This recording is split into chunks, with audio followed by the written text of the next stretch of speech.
Morning, I'm José González, and I'm going to present you a joint work with Fernando Fernandez, which is my thesis advisor, and José Pulido. This is part of the journal track of ICAPS, and I have the opportunity to show you the Now Therapies project. So, at first, the first thing that I want to show you is a video to see how our architecture works. So, here we go. So this is what we have. We have a humanoid robot, and the aim of this robot is to perform rehabilitation sessions autonomously for children with problems with their upper limbs. So we have a 3D sensor in that wooden support platform that we have, and the robot says, please, do you have to put this position with your arms? And then the kid tries to imitate it. And if the children doesn't have exactly the same position with his arms, with their arms, then we can correct the position with our 3D sensor, and the robot says, hey, you have to correct your right arm or your left arm, for example. And a second attempt, or any kind of attempt, in fact, the robot can imitate the child, so it says, hey, I've seen you that you have your arms in this position, so you have to put them in this other position.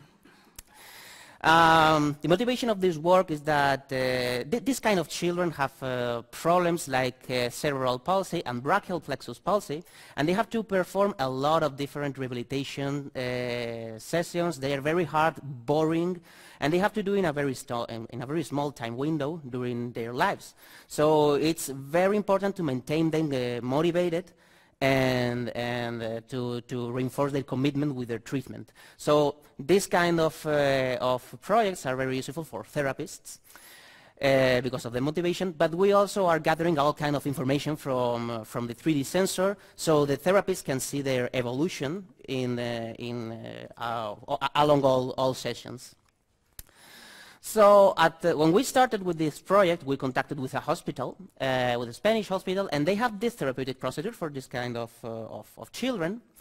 So the physician first performs a diagnosis of these patients, and after that primary evaluation, then determine the objectives of the therapy. For example, if they have to train more bimanual exercises or unimanual exercises for coarse-grained things like that. And then a therapist has to design the therapy. And a therapy consists in several sessions with a lot of exercises, and each exercises are suitable for different therapeutic objectives. And then after defining each session, they have to execute it. So they just execute the sessions with the children, and they can change also the previously scheduled exercises depending on the evolution of the patient. So we took this into account by creating a three-leveled architecture. So the most important part of our architecture is that it's all based in planning.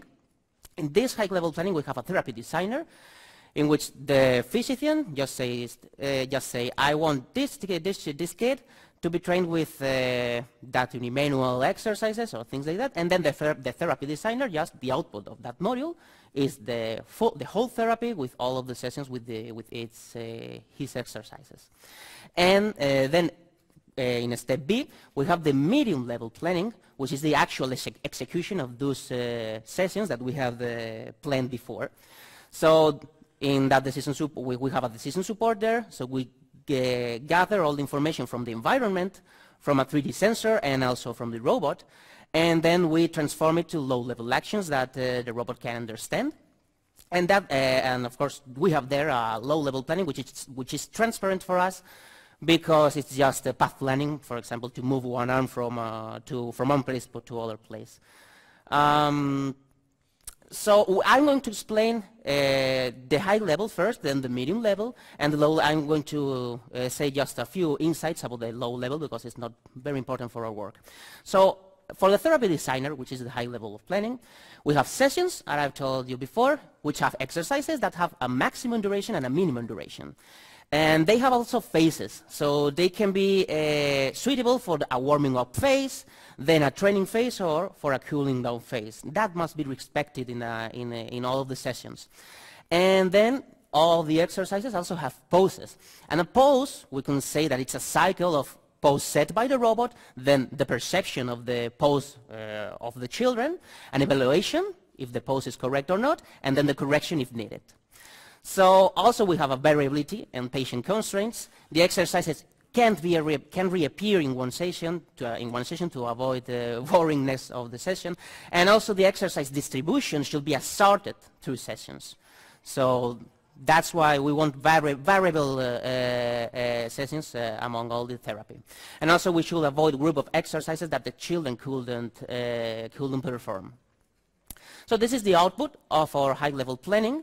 We have all of these sessions and on the exercises that some of them are suitable for the warm-up phase, others for the training phase, and for the cool-down phase.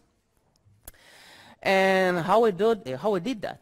So how can we guarantee the therapeutic objectives that the physician inserts into the system? Well, for that, we define the therapeutic objectives cumulative level.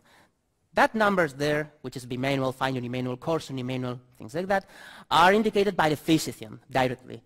So he says, for example, I want 15 points of bimanual, 13 points of fine unimanual, and 5 points of coarse unimanual. Okay? Then each exercise has an adequacy level for each one of those therapeutic objectives. So we can have an exercise which has, for example, 1 point for bimanual, 5 points for fine unimanual, and things like that.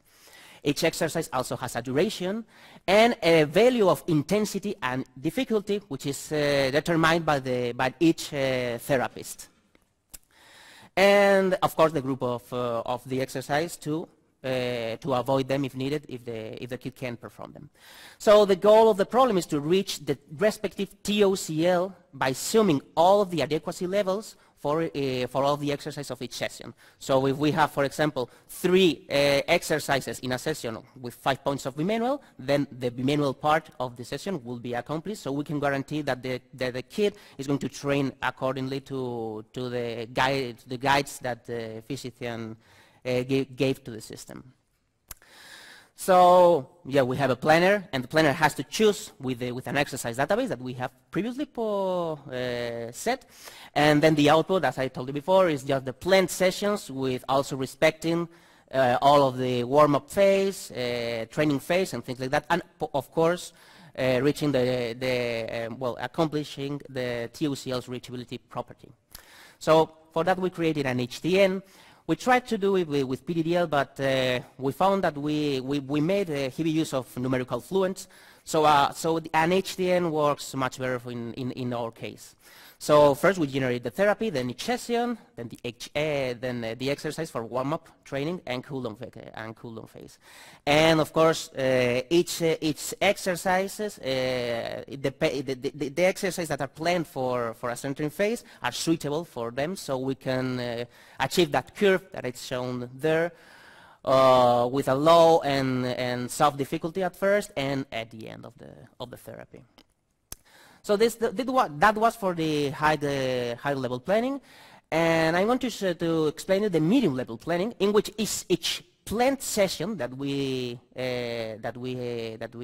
managed to plan with the previous level are going to be executed. So we are using classical planning here with replanning, and each of these actions are some example of actions that we have in our PDDL domain.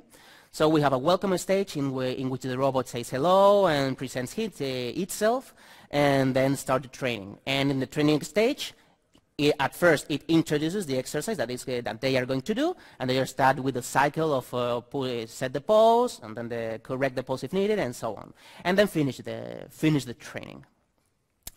So this is our module that or the schedule of the system that we have for the medium level of planning. We have that executive that gathers all the information from the environment, from the 3D sensor that we have, and also from the robot, and extrapolates some exogenous predicates like correct pose, detected patient, and things like that. So then it completes the state of the world and sends it to PILIA. PILIA is a sub-architecture that we have for planning and learning and replanning that we developed in our group, and it's a very mature framework to work with now. So when the state of the world reaches our decision support, then the monitoring module checks if it is compatible with the rest of our planned actions.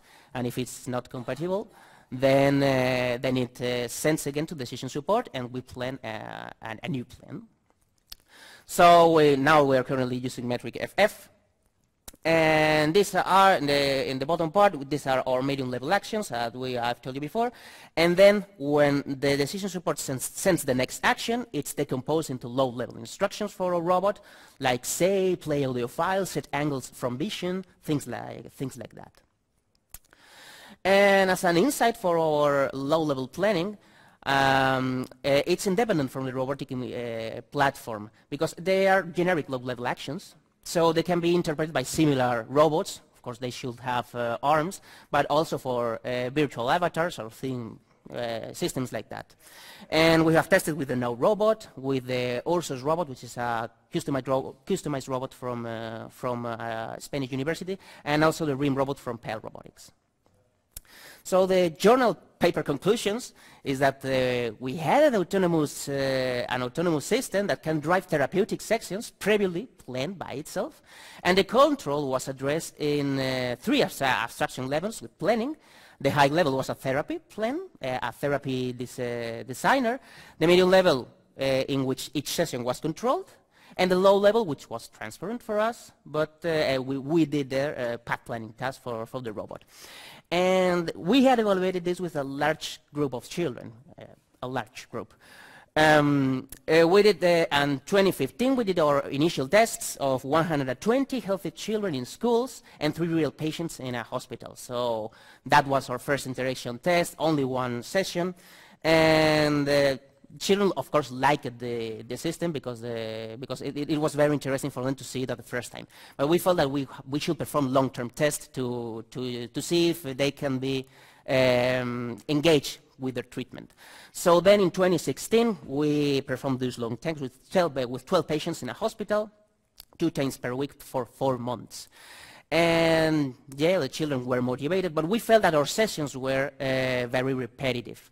Nevertheless, therapists were very interested in the project. So in 2017, we created a lot of new activities to perform with the robot. And we also found that the therapists were very interested in this one. And the children liked it a lot because it was very different. Each session was completely different. We had a storytelling activities, so the robot tells a different chapter of its own story, its new session. And of course different games. So things have changed in those years. So we made some improvements over the paper that I'm presenting here, especially in the high level, in which now we can replan for high level events also. The high level event that I told you before was planning an offline phase. And also in the medium level, now we have a fully declarative mechanism for our decision support. So we can, for the execution and monitoring of the actions, and also for the refinement of the actions. So we could let, ultimately, with a graphic user interface or something like that, the therapist to create new activities for the robot, and it will work. And we also make interruption of actions in the middle of the execution, and as I told you before, new games and activities. And now we are independent also from the 3D sensor, not only from the robotic platform. So as a future work, we think we want to develop a fully generic multi-level control architecture, because we find that not only with 3 levels, but also with an arbitrary level of hierarchy, and also compare it with our control systems. We are now currently working in a system like that. So these are our references, or some of the works that we have published, and that's all for my part. Thank you.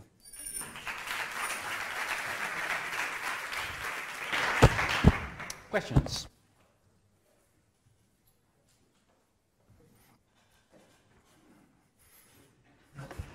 I was just wondering how you, because you said that in the third phase of your study, you ensured that the robot always does different exercises every day to have a little bit of how do you ensure that? So how do you algorithmically ensure that the exercises you do on the second day are different from the ones you do? How can we ensure that the children are more committed with their treatment? Yeah, it's difficult. It's with questionnaires and also asking with their therapists. In the third evaluation, that was the bigger one. Each of the children has its own therapist, and they were completely different. They don't know each other. And after all of the tests, we found that they liked it to go to the. It wasn't a hospital. It was in a university. It was a rehabilitation summer camp, but we found that they were very interested. The problem here is that we can assure that our system is apart from motivation is good for the children, because this kind of children has to do a lot of different exercises like sport, for example, so we can't isolate our system and say, yeah, definitely this works for this kind of children. So the only things that we are measuring here are the motivation and, of course, the usefulness for the therapists with our system, by creating a graphic user interface for them and so on. Since I injured my back recently, could I schedule an appointment? Sorry? I said, since I injured my back recently, may I schedule an appointment? Yeah, you could. You could, definitely. We are also thinking on use this system not only for physical rehabilitation, but also for other kinds of rehabilitation, also for other types of patients. But we have focused on children because, of course, the way they interact with the robot is much more natural than adult people. But we are trying to focus also on autistic children, because some of them are more. It's easier for them to interact with robots instead of people, maybe because of their condition. I'm not an expert with that, but therapists say that. Let's thank the speaker again.